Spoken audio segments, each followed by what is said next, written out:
এই সম্মানটা কে দিলে বাপ? ইসলাম এসে দিয়েছে। মা আমার, এই সম্মানটা আপনাকে কে দিল? এই ইসলাম এসে আপনাকে দিল। কিন্তু আজ বেটি রে, মা রে, আল্লাহ যে ইসলাম তোমাকে সম্মান দিয়েছে, যে ইসলাম তোমাকে অধিকার দিল, যে ইসলাম তোমাকে কি করা দিল, দুনিয়াতে বাঁচার একটা পথ করে দিল, আল্লাহু আকবার, সেই ইসলামকে আজ আমাদের কলিযুগের মুসলমানের মেয়েরা এমন মানে নিকৃষ্ট, এমন তারা ইসলামের মানে বাইরে তারা চলাচল করে, ইসলামের আইনে, কোরআনের আইন বিরোধিতা কাজ করে। আল্লাহু আকবার। শুধু তাই না, শুধু তাই না মামা, সেই জাহিলিয়াতের যুগ, মহিলাদের যখন খবর হলো কাউরির মেয়ে সন্তান ভূমিষ্ঠ হয়েছে, মেয়ে সন্তান ভূমিষ্ঠ হয়েছে, আল্লাহু আকবার, লোকটার মুখ কালো হয়ে গেল। রাত্রে বেলায় শুয়ে আছে, খবর হয়ে গেল তার স্ত্রীর মেয়ে সন্তান জন্ম দিয়েছে। ও মনে শান্তি নাই, কেমন করে মেয়েটাকে মারা যাবে, কেমন করে তাকে দুনিয়া থেকে বিদায় করা হবে। বন্ধুরে, যখনই মেয়েটা ভূমিষ্ঠ হলো, খবর পাওয়া গেল, ওকে কি করা হতো, জীবিত অবস্থায় তাকে পলিথিনের ভিতরে ভরে দিয়ে পলিথিনের মুখটাকে কষে বেঁধে দিয়ে, বন্ধুরে, এক কোমর গর্ত খনন করে আর ওই মেয়েটাকে জ্যান্ত মাটির ভিতরে তলায় পুঁতে দেওয়া হতো। বন্ধুরে আমার, আমার মায়েরা, আমার বেটিরা, আজ ওই বর্বরতা, ওই জুলুম অত্যাচার থেকে এই ইসলাম আপনাকে এসে বাঁচিয়ে নিয়েছে। কিন্তু বেটিরে, এই ইসলাম একটা পদ্ধতি তোমাকে দিয়েছে দুনিয়াতে চলাচল করার। কেমন পদ্ধতি? তুমি বাড়িতে থাকলে তোমাকে কেমন হয়ে থাকতে হবে, তুমি যে জীবন যাপন করবে, দুনিয়াতে যদিন বাঁচবে কেমন হয়ে তোমাকে চলতে হবে, ফিরতে হবে, কথা বলতে হবে। মারে বেটিরে, আল্লাহ এবং আল্লাহ রসুলের নিয়ম নীতি একটা যেন সিস্টেম তৈরি করা আছে, ওই নিয়ম নীতি অনুযায়ী তোমাকে জীবন যাপন করতে হবে। আর যদি তুমি না করো তাহলে তোমাকে সোজা জাহান্নাম যেতে হবে।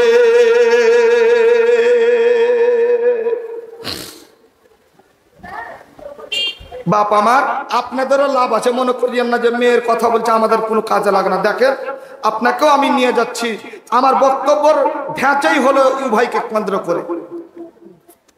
বাপ মা আমার, একটু আমার দিকে ধ্যান দিবেন, খুব বায়ান সুন্দর। আল্লাহ রাব্বুল আলামিন নিয়মটাই বেকার বলছেন। নিয়মটা কেমন হবে আল্লাহ কোরআনের মধ্যে বলছেন, দেখেন, বিসমিল্লাহির রহমানির রহিম।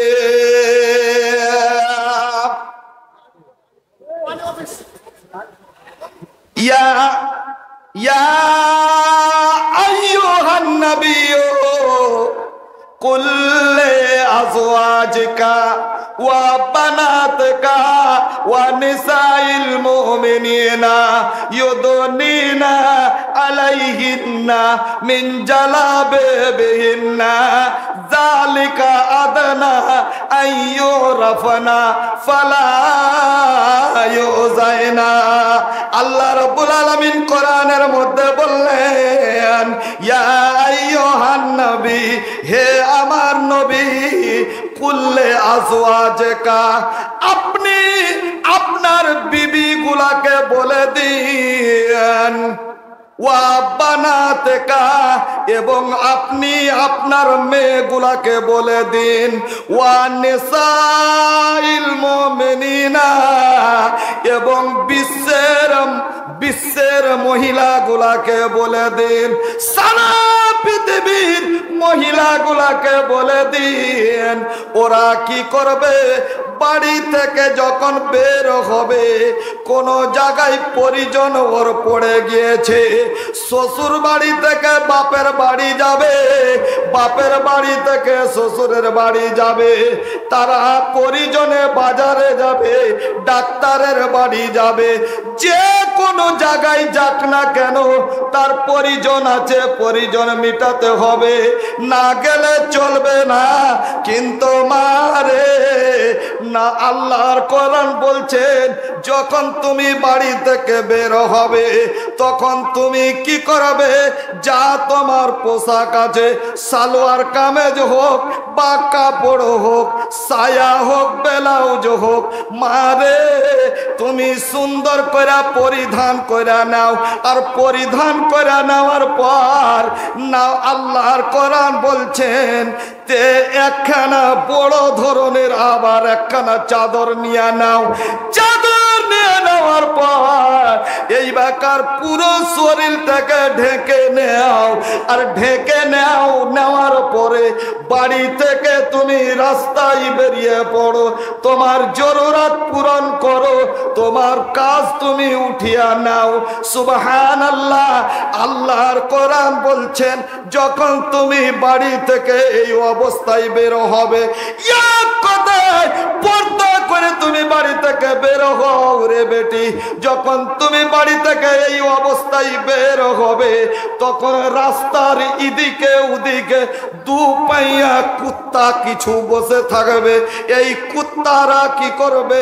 আপনাকে ছেড়খানি করবে না।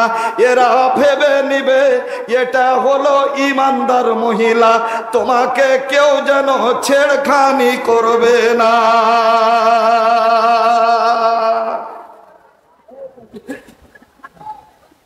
কিছু শয়তান ছেলে আছে, কিছু শয়তান ছেলে আছে, বাড়ি কোনো মহিলা যদি বাড়ি থেকে বের হয় তো ওকে টিটকারি মারবে। মারে না? মারে না? মারবে। ওর অভ্যাসই আছে। ও হারামকে শয়তানকে নেই, লাজ নেই যে আমি যে একজনের বেটিকে টিটকারি মারছি তো আমারও তো কোখে বহিন আছে, কেউ যদি টিটকারি মারে তাহাকে কেমন লাগবে? ওকে লাজ নেই।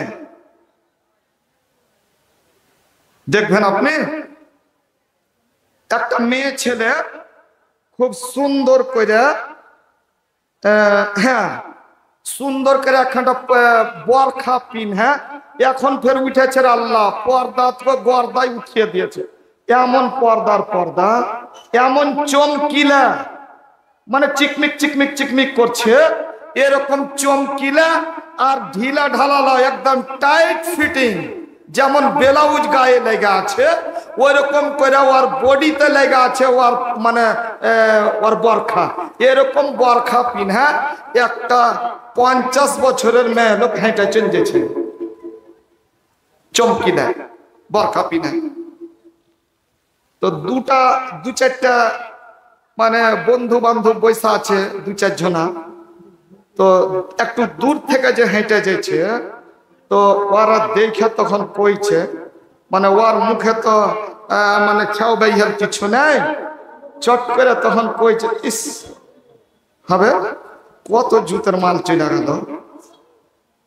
যেমনই কয়েছে যে মাল চলে গেল, মেয়ে লোকটা তো আর বাদিয়ার বেঠি তো আর কম লয়, ই তো মানে এই কি কহে রে, এই ঠাকুর নাকি এই দিঘল ব্যাংকের বেটি ছেলে খুব জব বড় হয়, ইয়ারা তখন শুনে লিয়া তখন কইছে রাগের সাথে ঘুরে যা উল্টা পা দিয়া ঘুরে কইছে, এই গোলামের বেটা গোলাম, কি কহলি তুই? জাইরের বেটা জাইরা, রে গোলামের বেটা গোলাম, লটা বাদ দে গোলামের বেটা গোলাম, তুই জানিস না লটা বাদ দে। তার মানে ও কইতে চাইছে যে আমি এখন মাল হয়ে নেই, আমি মায়ের যোগ্য হয়ে গেছি না গোলামের বেটা গোলাম, এটা কথা কইতে চাইছে, মানে আমি মা হয়ে গেছি। তখন শুনে নিয়ে তখন কইছে লটা যদি বাদ দি, ল যদি বাদ দি তাহলে কি হবে? মা। হবে না, হবে না। ল বাদ দিলে মা হয়ে গেল। তারপরেও ফের ওকে ছাড়ে না। লাস্টে তখন কইছে জায়গা আমরা না পানো না পানো, বাপু তো পাইবে। বুঝতে পারলেন না? মানে কোনো কথা আরাম নেই, কোনো কথা আরাম নেই। ও না পাগা, বাপু তো পাইবে। কে চাইলা কি কি এগুলা? হাজি শাক কোনটা হনে পাইলা? ও টাকা না, তাকবীর। কোথা থেকে এগুলা গো? মহিলা প্যান্ডেল থেকে। ইনশাআল্লাহ ওদের বায়ান আজকে আমি তুলে ধরেছি, এই যে রাখলাম, দোয়া করে দেবো আমি ইনশাআল্লাহ। তো মায়েরাই আমার, বেটিরাই আমার, আল্লাহর কোরআন বলছে মহিলারে তুমি যখন বাড়ি থেকে বের হবে তখন সুন্দর করে পর্দার মধ্যে আবদ্ধ হইয়া তুমি সুন্দর করে বাড়ি থেকে বের হবে। এতে তোমাকে চিনা যাবে এটা মুসলমানের মেয়ে, এটা হাজি সাহেবের মেয়ে, এটা আবেদ সাহেবের মেয়ে, এটা মুসল্লি মেয়ে। সুবহানাল্লাহ। তোমার উপরে তোমাকে সম্মানের নজরে তাকাবে।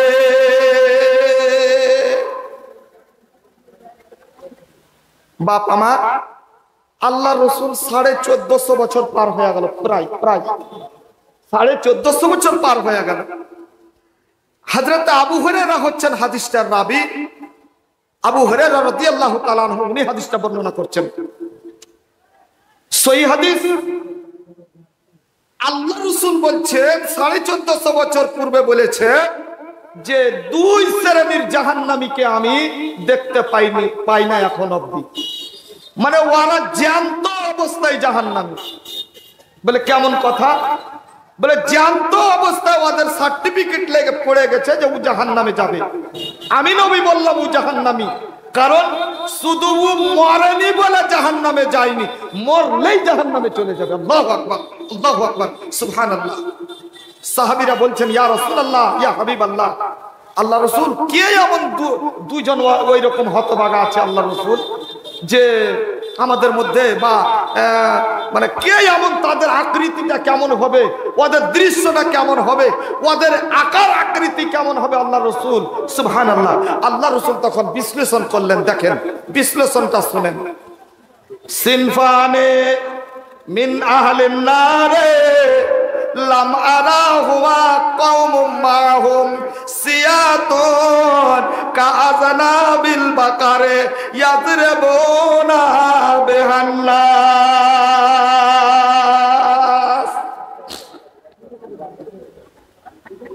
আল্লাহর নবী, দয়ার নবী আমার বললেন, বন্ধুরে এমন একটা সময় আসবে, ওই সমাকার যারা নেতা হবে, এমন জালেম নেতা হবে, তারা করবে কি, তাদের হাতে একখানা কি থাকবে, গরুর লাভ লেজের মতো একখানা ছড়ি থাকবে। আর ওই ছড়ি খানা দিয়া, ওই লাঠি খানা দিয়া কি করবে তারা? কি করবে? অন্যায় তারা গরিব মানুষগুলাকে মারবে, নিরীহ মানুষদেরকে মারবে, নিরীহ মানুষগুলার উপরে অত্যাচার করবে। বাপ আমার, চিন্তা করে দেখুন আজ আল্লাহ নবীর কথা অনুযায়ী এসেছে কিনা দেখুন। ভাইরে বন্ধুরে, দেখুন গরিবের উপরে যেখান সেখানে অত্যাচার হয়ে আসছে।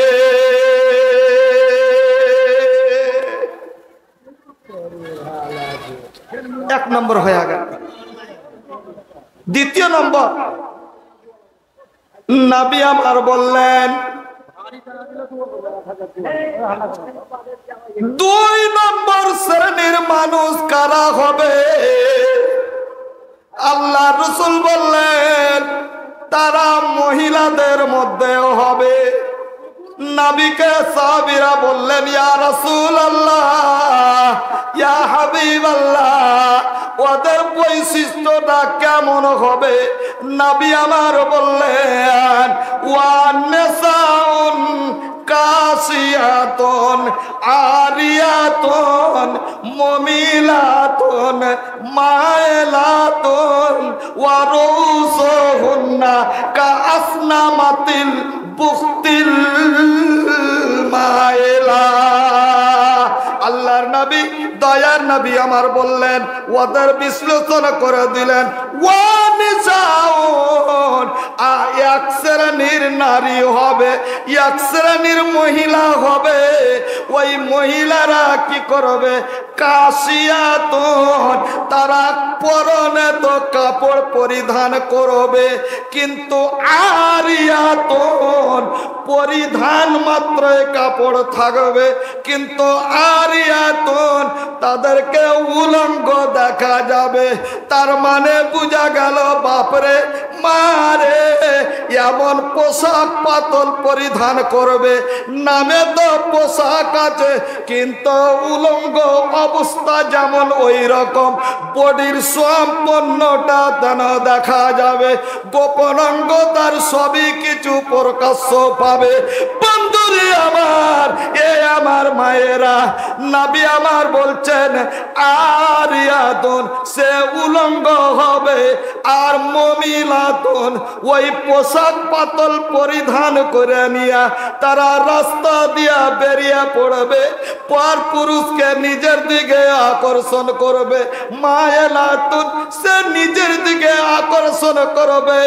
মুমিলাতুন মায়েলাতুন, মানে পুরুষকে নিজের দিকে ওই পোশাক পরে নিজের দিকে আকর্ষণ করবে, আর মহিলাটা পুরুষের দিকে আকর্ষণ হবে।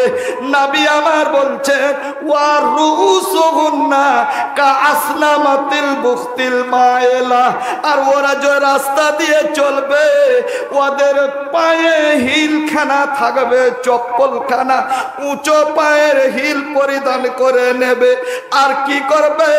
তার মাথাটা ওই উটের কুহান যেমন একদিকে ঝুঁকে থাকে যখন হাঁটে, ইমনে উমনে দলনা খেলে, ওই মহিলাটার মাথাটা যেন একদিকে ঢলে থাকবে, একদিকে ঝুলিয়ে দিবে, আর কোমরখানাকে এমন করে মানে ড্যান্স দেবে, ড্যান্স দিয়ে দিয়ে রাস্তায় রাস্তায় হেঁটে বেড়াবে, বাজারে যেখান সেখানে চলাচল করবে। আল্লাহ রসুল বললেন, ওই মহিলাটাকে দেখতে পেলে তুমি ভেবে নেবে এই মহিলাটাই হচ্ছে জাহান্নামে। বাপ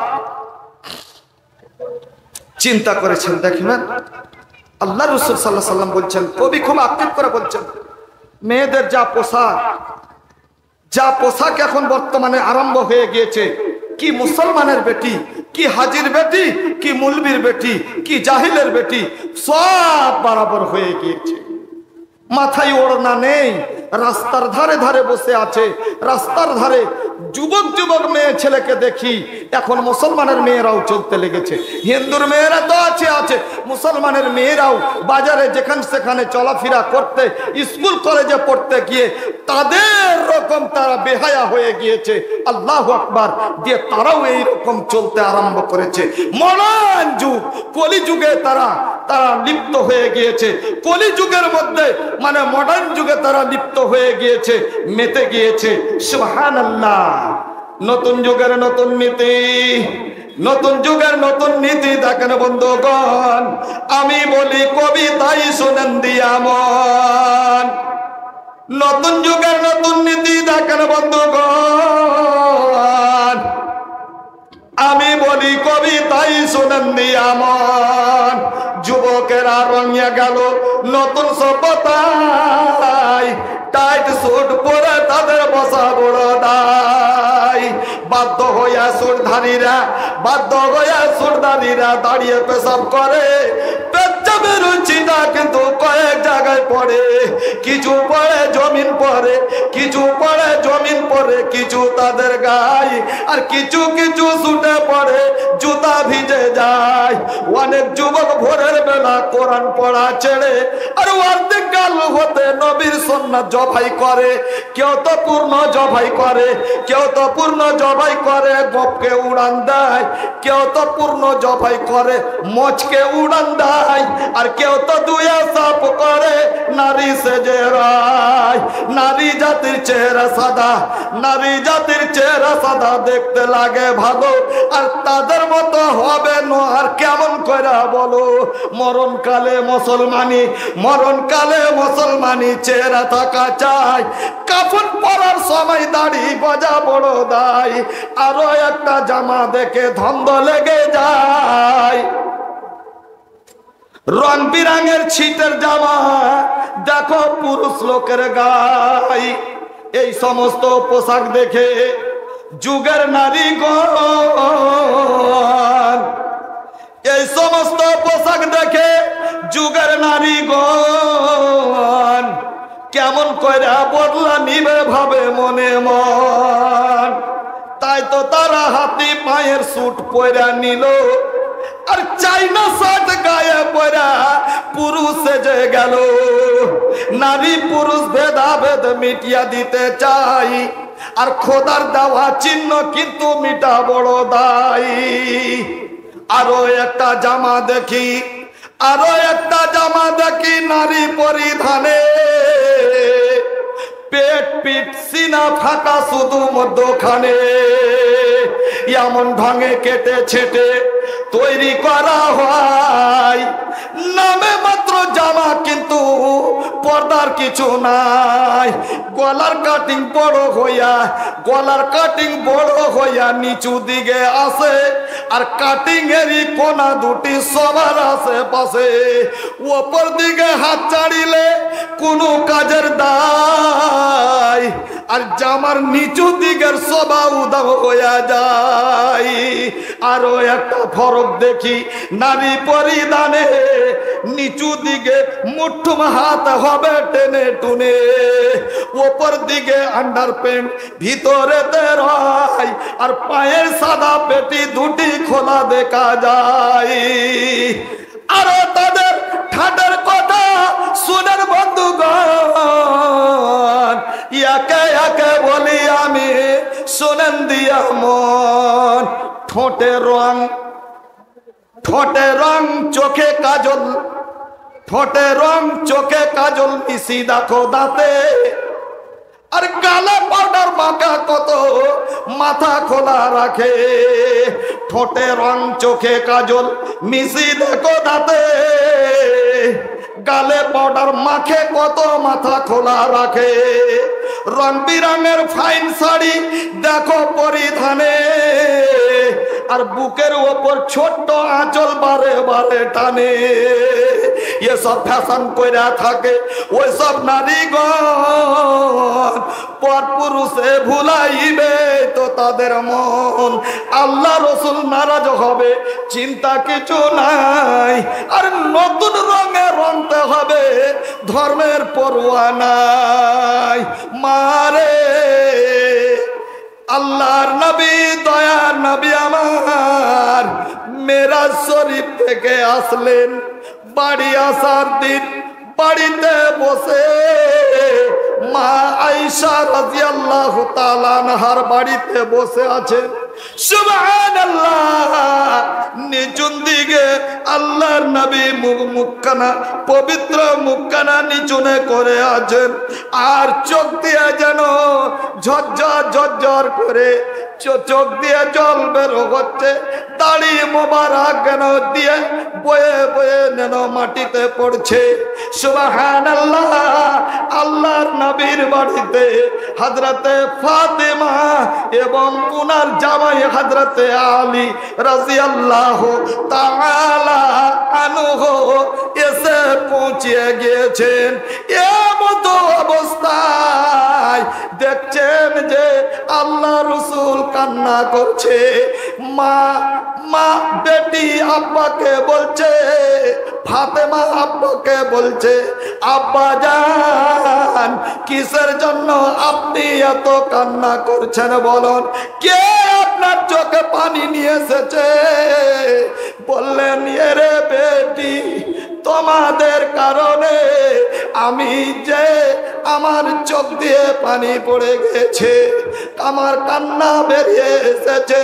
আল্লাহর নবীকে ফাতেমা বললেন, আব্বা জান আমরা তো কোনো ভুল করিনি, জানাও জানতে অজান্তে যদি ভুল হয়ে থাকে তাহলে বলা যায় না। ইয়া আব্বা, এমন কি কারণে আপনি কান্না করছেন? আল্লাহর নবী ফাতেমাকে বললেন, বেটি রে, আমি মেরাজ শরীফে গেলাম, মেরাজে আমাকে নিয়ে যাওয়া হলো, জান্নাত জাহান্নাম সব কিছু দেখে আসলাম রে বেটি। জান্নাতে দেখলাম জান্নাতে অধিকাংশ পুরুষের সংখ্যা বেশি আর মহিলাদের সংখ্যা খুবই কম। জান্নাত খানাকে আমি দর্শন করলাম, হযরতে জিবরিল আমাকে সঙ্গে করে নিয়ে গেল। বললেন ইয়া রাসূলুল্লাহ, ইয়া হাবিবাল্লাহ, আল্লাহ রাসূল চলুন, ওই যে 3000 বছর ধরে দাও দাও করে জ্বলন্ত আগুন জ্বলছে, জাহান্নামের আগুন। ইয়া রাসূলুল্লাহ, আল্লাহর নাফরমান বান্দা বান্দীদের জন্য আল্লাহ এই কঠিন শাস্তির জায়গা রেখেছে তৈরি করে। ইয়া রাসূলুল্লাহ, চলুন ওই জায়গাটা একবার আপনাকে দেখিয়ে দে।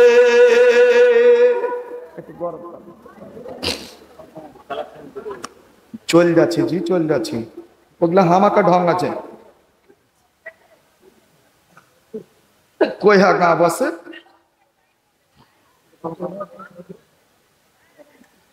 যেমন এই কথা বলা।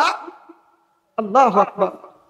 বাবা মা, আল্লাহ রাসূল সাল্লাল্লাহু আলাইহি সাল্লাম বলছেন যে আমাকে জাহান্নামের দিকে নিয়ে গেলেন হযরতে জিবরিল সঙ্গে কইরা।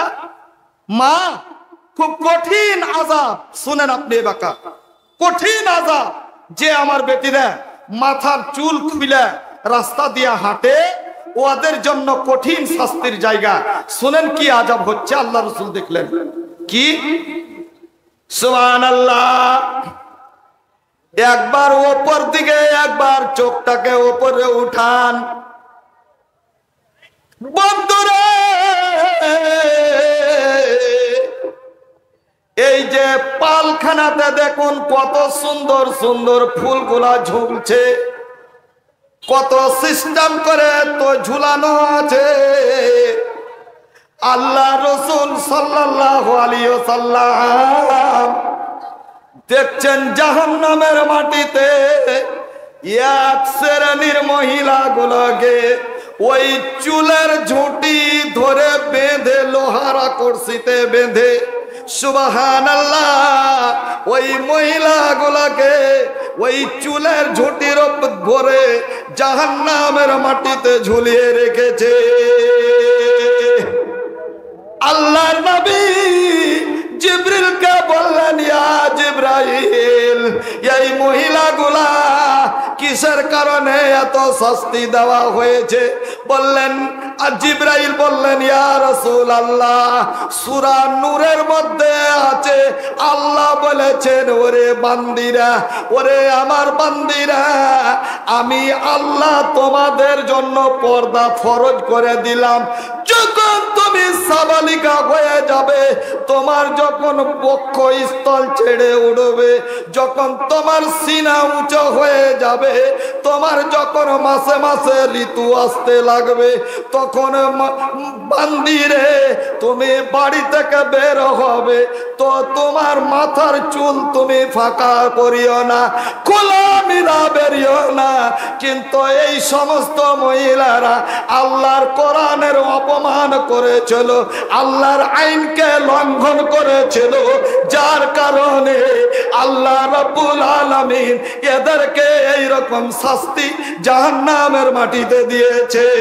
শুধু তাই নয়, আল্লাহ নবী বলছেন, আমাকে জিবরাইল আরেকটা দৃশ্য দেখালেন। দেখছেন সুবহানাল্লাহ, কিছু সংখ্যক মহিলাগুলাকে তার জিহ্বাটাকে টেনে ধরে নেওয়া হয়েছে, আর লোহার আকর্ষি দিয়ে সেই জিহ্বাটাকে যেন গেড়ে দেওয়া হয়েছে, আর জিহ্বার পরে ওই জাহান্নামের মাটিতে ঝুলে আছে। আর ওই মহিলাগুলা চিৎকার করছে। আমি জিবরিলকে বললাম, ইয়া জিবরাইল, বলো তো এই সমস্ত মহিলাগুলাকে কিসের কারণে এইরকম শাস্তি দেওয়া হয়েছে? হযরতে জিবরিল বললেন, ইয়া রাসূলুল্লাহ, ইয়া হাবিবাল্লাহ, এই সমস্ত মহিলাগুলা কি করত? বেশি বেশি করে লান-তান করত। তার মুখের ভাষা অত্যন্ত খারাপ ছিল, জঘন্য ভাষায় তারা কথা বলতো। তারা এমনকি পর্যন্ত স্বামীকে জীবনে কোনোদিন ভালো কথা বলেনি, স্বামীর অমান্য করেছিল, স্বামীকে অন্যায় কথা বলতো, স্বামীকে অকাত্য ভাষায় গালিগালাজ করত। বাপরে আমার, মারে আমার, স্বামী যদি কোনো কারণ বশতে তোমাকে একটা তামাচা মেরে দেয়, তারপরেও তো তুমি বুঝতে পারছো 30 বছর ধরে তোমাকে খাওয়ার দিচ্ছে, তোমাকে পরনের দিচ্ছে, তোমাকে বিছানায় শুতে দিচ্ছে, তোমার সমস্ত ব্যবস্থা করেছে। একটা ভুলের কারণে রে বেটি, তোমাকে একটা তামাচা মারার কারণে তুমি নাই অন্যায় করে গোলামের বেটা গোলাম, জায়রার বেটা জায়রা, আর কিসের বেটা ওয়ার বেটা ওয়ার বেটা করে তুমি গাল দিলা। মারে আল্লাহ রাসূলকে জিবরিল বললেন, এই সমস্ত মহিলাগুলা স্বামীর নাফরমানি করার কারণে এদেরকে আল্লাহ ওই জিহ্বার ভরে জাহান্নামে ঝুলিয়ে রেখেছে। আল্লাহ রাসূল কি করলেন? আল্লাহ রাসূল খুতবার মাটিতে, ঈদের মাটিতে খুতবা দিতে গেলেন। সাহাবিয়ারা গেলেন, সাহাবিরা সবাই গেলেন। আল্লাহ রাসূল মানে মেরাজের বর্ণনা করতে গিয়া চোখ দিয়ে যখন মহিলার কথা বলতে গিয়ে চোখ দিয়ে ঝরঝর করে আবার পানি যখন পড়তে লাগলো, একজন মহিলা কাঁদতে কাঁদতে উঠে বলছেন, ইয়া রাসূলুল্লাহ, ইয়া হাবিবাল্লাহ, আল্লাহ রাসূল, এই ভীষণ আযাব থেকে বাঁচার কোনো পথ আছে? আমাদের কোনো পথ আছে? আল্লাহ রাসূল বললেন, ইয়া মাশারান নিসায়ে তাসাদদাকনা ফাইন্নি উরিতুকুন্না মিন আকসার আহলিন নার।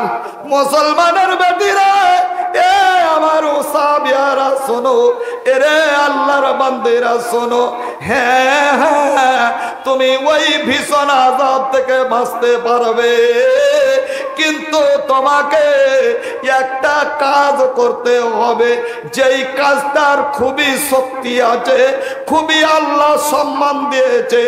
দান, এমন একটা দানের ক্ষমতা আল্লাহ দিয়েছেন, এমন একটা দানের সম্মান আল্লাহ দিয়েছে, দান যে কিয়ামতের দিন ওর মালিকের পক্ষ থেকে পক্ষ হইয়া আল্লাহর কাছে যে নালিশ করবে, আল্লাহ গো, আমার মালিক যদিও ভুল করেছে, তাহলে তো দেখো আমাকে করেছে দান, আল্লাহ গো, তোমাকে ভালোবাসা নবীর তোমার নবীর মাদ্রাসায় দান করেছিল, আল্লাহ ইয়াকে তুমি ক্ষমা করে দাও, জান্নাতের ভিতরে দিয়া দাও।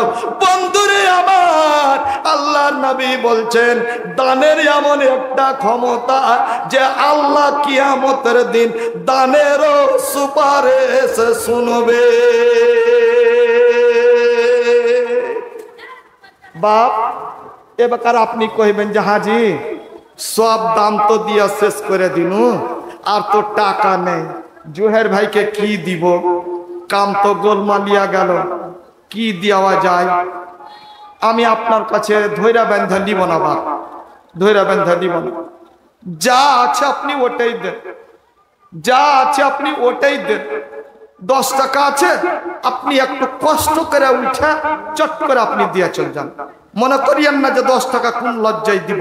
আমি একজন হাজি সাহেব মানুষ, আমার 40 বিঘা জমি 20 বিঘা জমি আছে। গ্রামের লোক আমাকে সব মানে সবাই মিলে মানে মহাজন কহে ডাকছে। আর 10টা টাকা কেমন করে দিতে যাব, 100টা টাকা কেমন করে দিতে যাব? খবরদার, আপনাকে আমি জোরহাত করে বলছি, এই দানে আপনি লজ্জা করিয়েন না। 10 টাকাই আছে, আপনি দিয়ে চলে যান। কারণ এই দান এমন একটা দান, এই দানের যে ক্ষমতা, যদি আমি বলতে যাই আধ ঘন্টা থেকে 5 ঘন্টা কথা শুনতে হবে। তাহলে একটাই কথা আপনাকে আমি বলে যাচ্ছি, যার সারমর্মটা হলো দানের মানে দান যে আপনার জন্য, দান যে আল্লাহর কাছে সুপারিশ করবে, তো আল্লাহ ওই দানের কথাকে কাটতে পারবে না। আপনাকে ওর কথা শুনে আপনাকে জান্নাতে দিয়ে দিবে। আল্লাহু আকবার, এত ক্ষমতা, এত আল স্পিরিট। আল্লাহু আকবার। কবরে ওই দান, কবরে আপনার সুপারিশ করবে। আল্লাহু আকবার। তাই আল্লাহ রাসূল সাল্লাল্লাহু আলাইহি সাল্লাম মহিলাদেরকে সম্বোধন করে বললেন, এ মহিলার দলেরা, তাসাদদাকনা, বেশি বেশি করে তুমি সাদকা করো। কি হবে তোমার? এই সাদকা করলে এই ভীষণ আযাব থেকে তুমি মুক্তি পাবে। বাপজান, আমি এখানে যে কটা আমার ভাই, মা, ভাই, বোন, বাপ, দাদা, যে কটাই বসে আছেন দিনের খাতিরে, ইসলামের খাতিরে কষ্ট করে আমার ভাইয়েরা বসে আছেন, আমার আব্বা জানারা বসে আছেন, যদি 10 টাকা হয় তারপরেও আপনি আমাকে দিয়ে যান। এটা আমার শেষ, এটা আপনার কাছে আমার আবদার থাকবে। 10 টাকা হলে আপনি দিয়ে যাবেন। শেষ দান যেটা, এই শেষ যার ভালো তার সবই ভালো। আমার বাপ জান, একটা আমি আপনাদের কাছে আশা করব, একটা আশা করব, বেশি নয়। 1000 টাকা কইরা 10টা লোকের কাছে আমি নিব। যদি কষ্ট হয় 20টা লোকের কাছে 500 টাকা করে টাকা দিব। এটাই আমার আবদার। 20টা লোকের কাছে 500 টাকা করে টাকা দিব। 20টা লোকের কাছে 500 টাকা করে টাকা দিব। বলে মাওলানা সাহেব, 500 টাকা করে 20টা লোকের কাছে নিলে 10টা লোকের সমান হইল 10,000।